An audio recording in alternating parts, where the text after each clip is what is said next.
International Conference on Population and Development was groundbreaking in many respects. One respect that relates to what I'm going to speak about is that it put adolescent sexual and reproductive health on the agenda for the first time. 25 years later, the world is a very different place. There are many more adolescents today than there were in 1994. Around the world, in countries around the world, there are adolescents who are educated, who are digitally connected, and who have hope and aspiration in their lives. And around the world, in these very countries, there are adolescents who have been left out of education, left out of the of digital connections, and with despair. So that's the situation. There are haves and there are have-nots with adolescence. Where is adolescent sexual and reproductive health today, 25 years since the ICPD? I'd like to make just 3 points on this. One, adolescent sexual and reproductive health and rights is on the agenda like never before. And there is financial investment in this area like never before. Secondly, we know much more about adolescent health, adolescent sexual and reproductive health than we did even 10 years ago. We have more data and we have more evidence, although there are gaps. And this evidence and data is fed into norms, standards, guidelines, tools to support policies and programs. And thirdly, while non-government organizations were on the front line in many countries even before the ICPD, today a growing number of countries have government-led programs to address adolescent sexual and reproductive health and some other aspects of adolescent health. And there are positive social responses as well.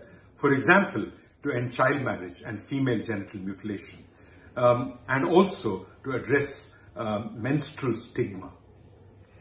So we have a sense of where the world is today in terms of adolescent sexual and reproductive health and rights. So what do we need to do? One, we need to fight to keep it on the agenda. It can very easily slide off the agenda or to be sidelined.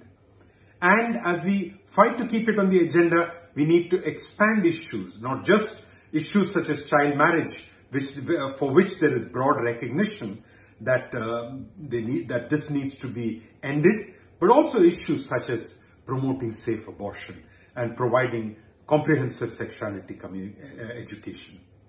The second thing is we need to build the evidence base in areas where the evidence is lacking.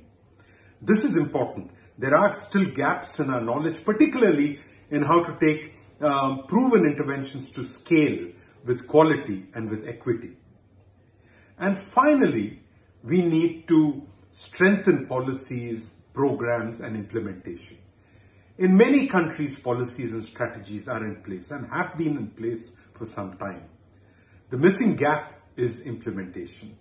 And here we need to draw from the experiences of the pharmaceutical sector with the last mile focus to make sure that not just policies and strategies are in place and guidelines are developed and teachers are trained and health workers are trained, but that every child in every classroom gets comprehensive sexuality education, gets the chance to understand, to engage.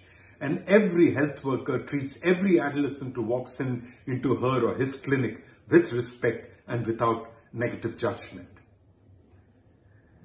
So that's where we are. We have much to do. We have a never before opportunity. And of course, as we talk about what we need to do in adolescent health, we have to see adolescent health in the broader context.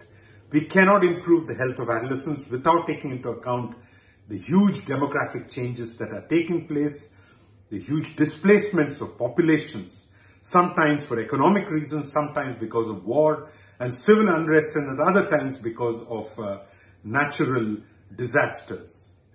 And we need to take all these things into account, and these things cannot be taken into account by adolescent health programs or even by ministries of health. We need whole of government responses, and we need interconnected responses across countries at the global level.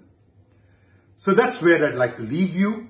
We made enormous progress in 25 years from placing adolescent sexual and reproductive health in the agenda in 1994, just about the time I joined WHO, to today, in my last few years in WHO, when you have an explosion of action, interest, and attention to this important population group.